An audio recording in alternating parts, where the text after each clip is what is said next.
Hey everyone, welcome to StarMorph, where we talk about artificial intelligence and web development.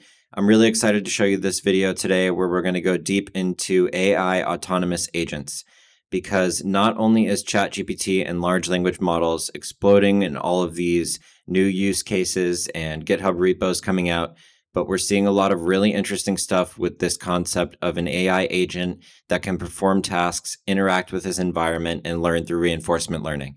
So we're going to talk about tools like AutoGPT, BabyAGI, Jarvis, Agent LLM, and a lot more. We're going to look into research, how you can get started using these tools, building them on your own, and just a whole overview of agents and the related concepts.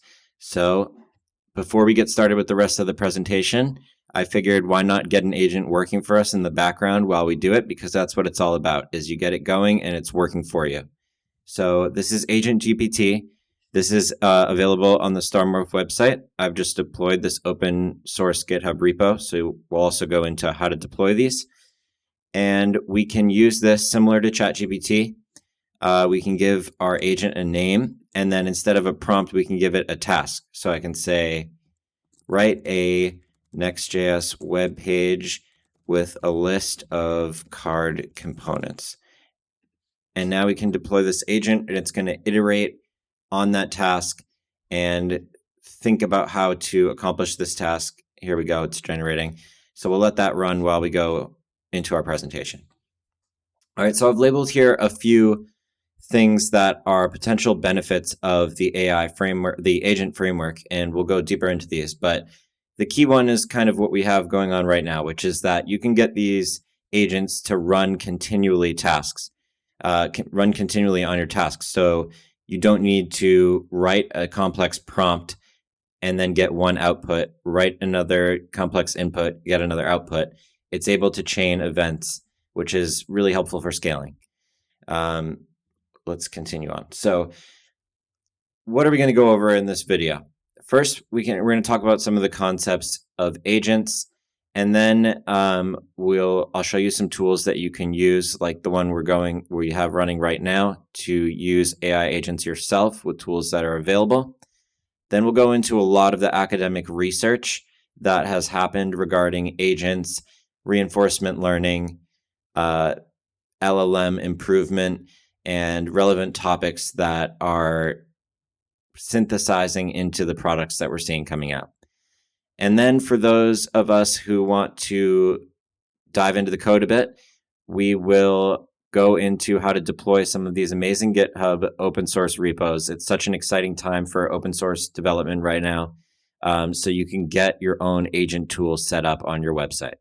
And then finally, for people who want to take it further than that and do their own custom development for agents, we'll go into some frameworks like LangChain and reinforcement learning frameworks to be able to code your own agents. Okay, so why do we care about agents in the first place? And I think it's a solution to some issues that I've been noticing with these large language models. Now StarMorph has a few chatbots live that get a lot of visitors, and I've learned a lot about the interaction, and I come from a UI UX background, so I'm thinking a lot about how do we interact with these bots, and what are the limitations and what are the strong points. So I just want to explore this for a second, because this is something I'm seeing is a real throughput block in using these LLMs. And that is not the power of the LLM, but the human's ability to query the bot and be able to extract value from the LLM.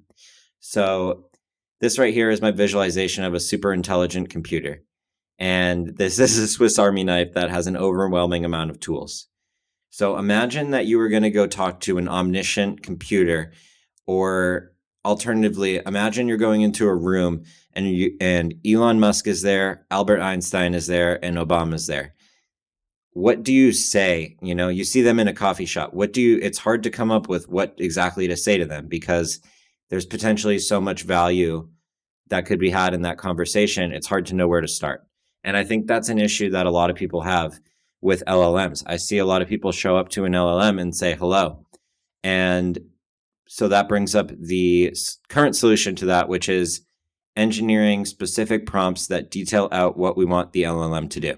And this is great because we can direct the powerful tool in a specific direction that we want to take it, but it also takes a lot of work. So, for an end user, this might be something that we need to see abstracted more and packaged into a product that the user doesn't have to see this, it just does this for them.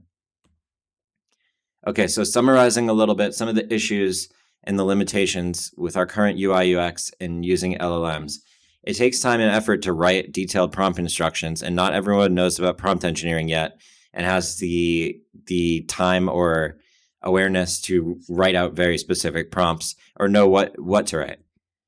The second thing is a lot of people talk about ChatGPT being able to interact with external tools, get up-to-date information on the internet, or custom data that is relevant to their business.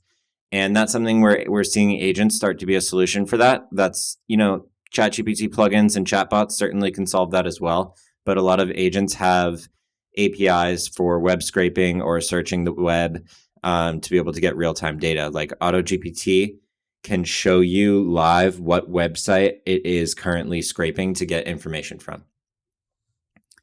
Okay, the third one is, yes, we can produce amazing content and get great knowledge from large language models, but also how do we utilize that information and how do we save it for later use to make use in our business and our personal lives? And we're seeing that with these agents that have a file storage mechanism, you can start to accumulate documents of code or, whatever you're writing, documents and assets. And I think that's really important, being able to walk away and have something to show for it after having the chat. And then just highlighting back on the knowledge, having specific knowledge, with embeddings or another form of bringing your company data in through an API. I think I haven't seen as much with an agent yet, but I think that would make an agent really interesting to see it with embeddings and more specific data. So I think agents could help with that relevancy issue as well. All right, so how do we start to solve some of these limitations with chatting with bots? And of course, people have been studying agency and reinforcement learning for many, many years. So I'm not, claiming to say anything new here. But something that's been really relevant recently with these large language models is the reinforcement learning feedback loop. And there's two kind of models for that here, super basic. One is the human interaction with a large language model. So that's kind of what we've already been talking about. How do humans interact currently with a chatbot, UI, UX wise? And I think this is a relationship that the world is going through rapidly right now. We're learning how humans interact with large language models. And this brings up a whole other issue, or a whole other area rather, of the ethics and alignment of large language models. How do we build large language models that are useful for humans, and not harmful to humans? And I think that's a very relevant question right now in software development. So I think this human-computer interaction between humans and LLMs is extremely interesting area right now. Where it gets even crazier is when you have the LLMs starting to talk to other LLMs. And I believe this is how GPT-3 was able to get a lot better into GPT-4, was through a mechanism called Instruct GPT, which I believe was based off of the Self-Instruct GPT paper. And this is where the LLM can basically revise its own answers and learn from its own responses and create a loop where it can become more intelligent from its own feedback. And you don't even need human input to increase the intelligence of the system. And so that's a very powerful loop. And then this is a recent tool that someone released that is an interesting exploration into some of these ideas of human and LLM interaction and prompting the user to engage with the bot by giving the bot a large personality that reaches out to the user, so they're inclined to connect with the bot as well. And then this last section here is just breaking down some of the parts of an agent. The lane chain agents have a concept of a tool that they can utilize in their tasks. So things like bringing in external APIs, searching the web. I think you could consider the ability to save files as a tool.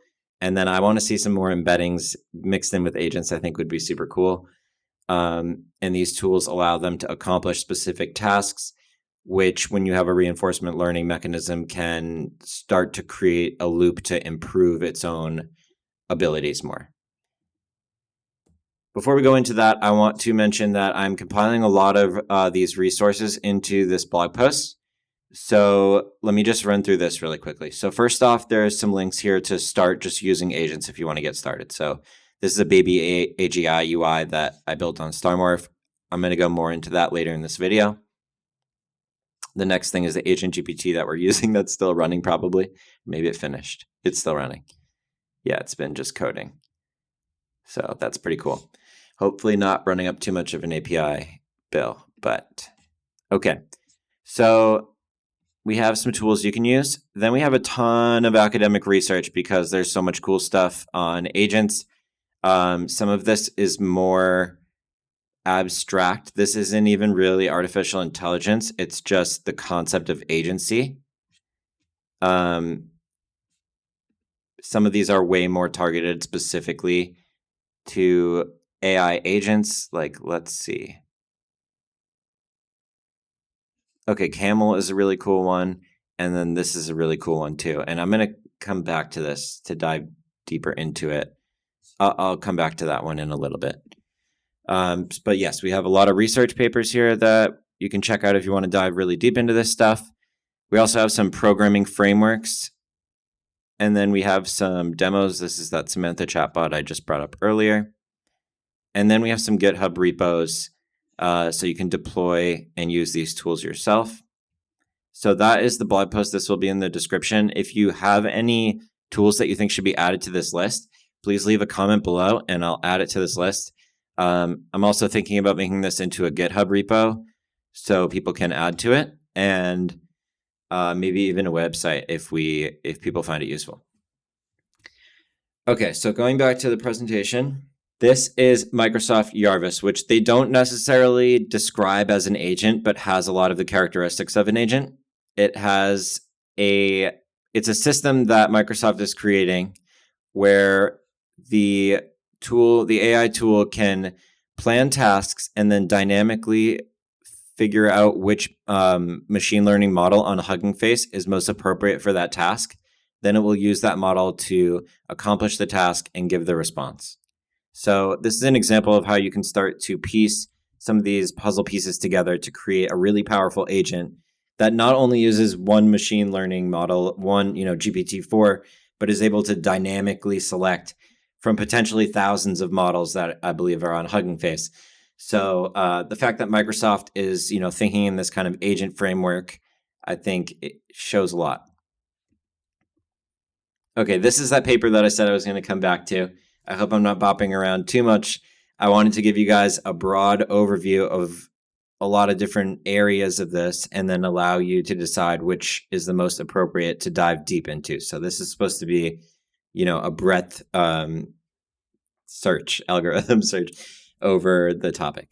So this paper here, they did something really cool where they created agents in like an RPG video game, and then those characters were able to interact with their environment and walk around the space and chat with each other.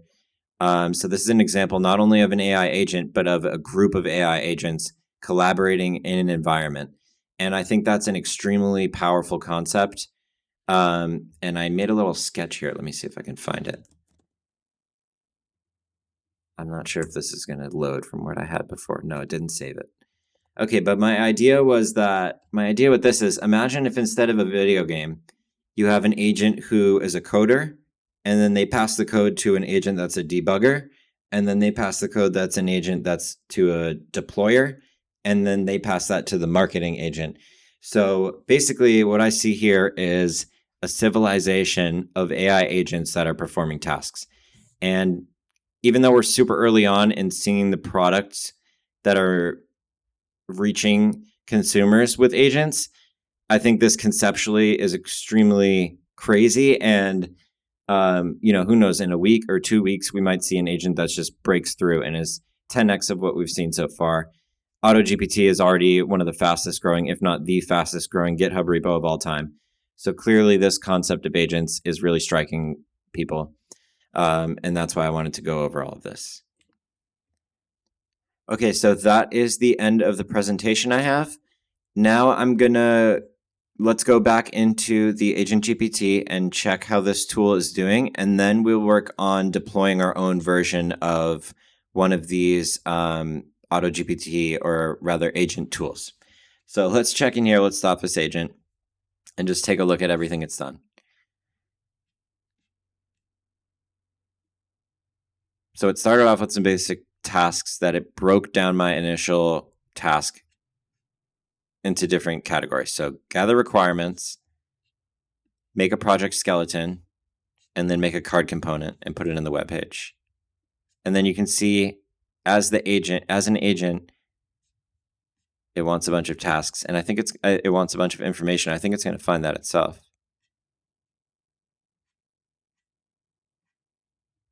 But it's able to think through this process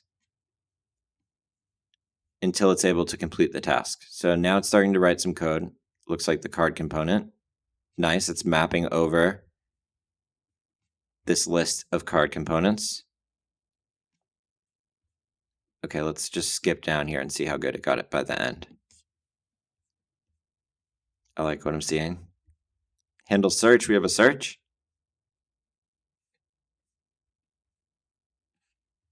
Sort order.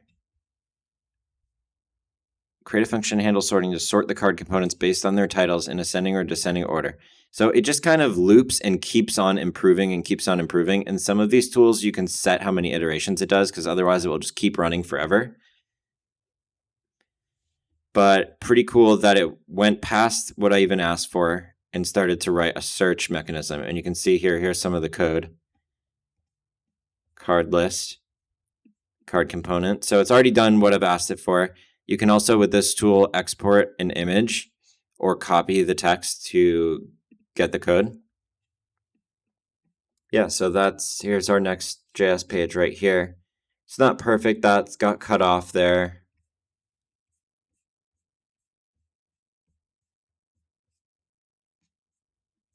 It's certainly not perfect, but you can see that the agent is able to work through a task. So it's still very early on, and personally, I prefer using GPT-4 stock, or one of my chatbots, to the agent model currently, but I think conceptually we're really close to this being extremely useful.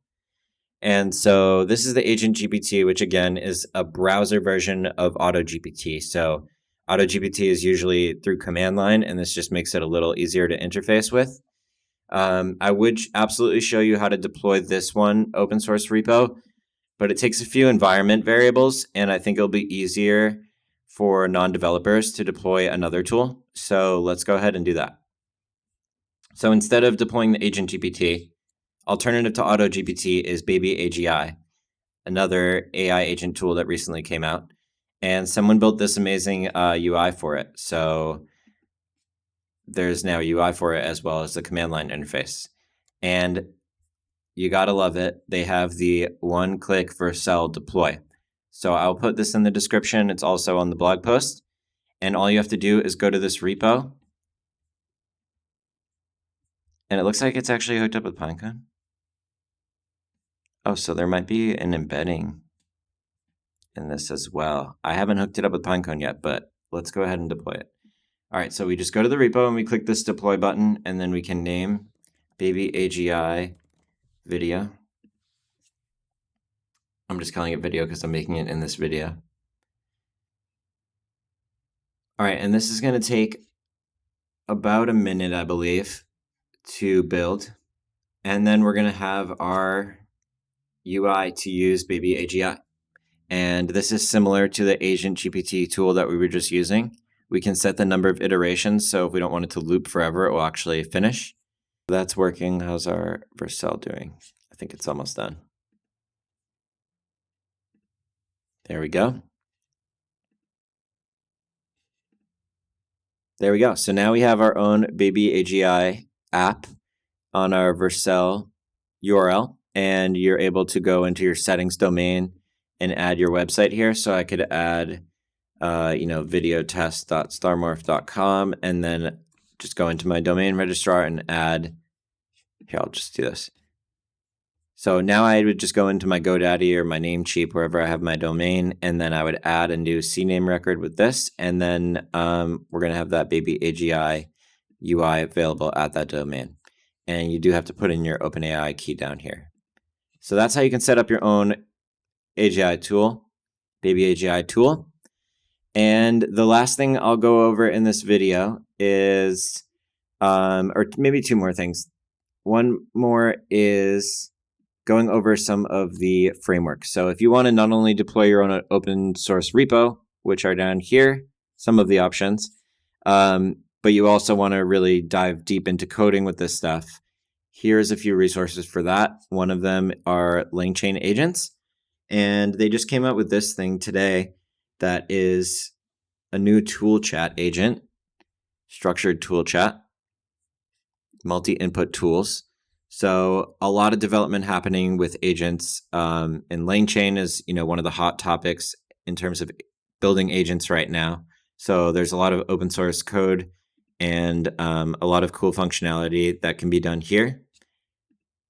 I also ran into this framework, which is a reinforcement learning framework that was made by OpenAI. So in terms of learning more about how these agents are learning and improving themselves, I think this is a great resource. And another reinforcement learning library related to OpenAI is Stable Baselines, which is an improved version, at least according to, I'm not sure if they're both officially from OpenAI.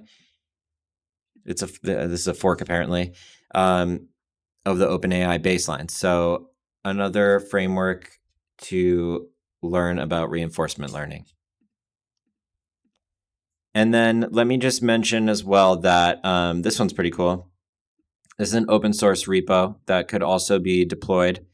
And this one is similar to AgentGPT, except for instead of using GPT-4, it's using native, it's using a locally hosted model.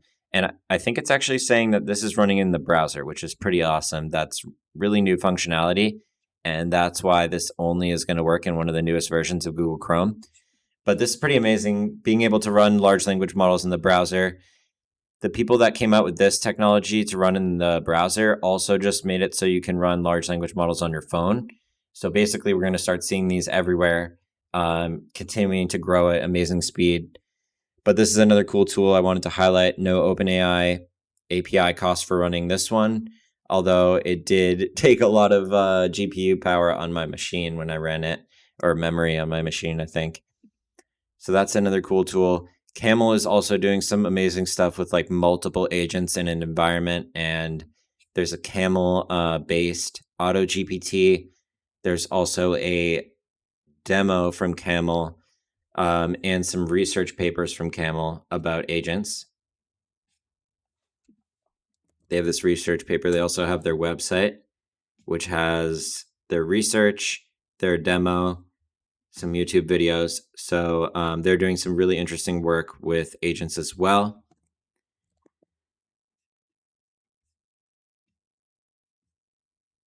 And I think that is a good starting point for this video. Please let me know if you think I should add anything else to this list. I hope this video was a helpful overview into agents and some of the exciting things that they're bringing to the space and the amazing tools that are coming out. And yeah, thank you so much for watching. If you found this video helpful, please do like and subscribe, and I will see you in the next video.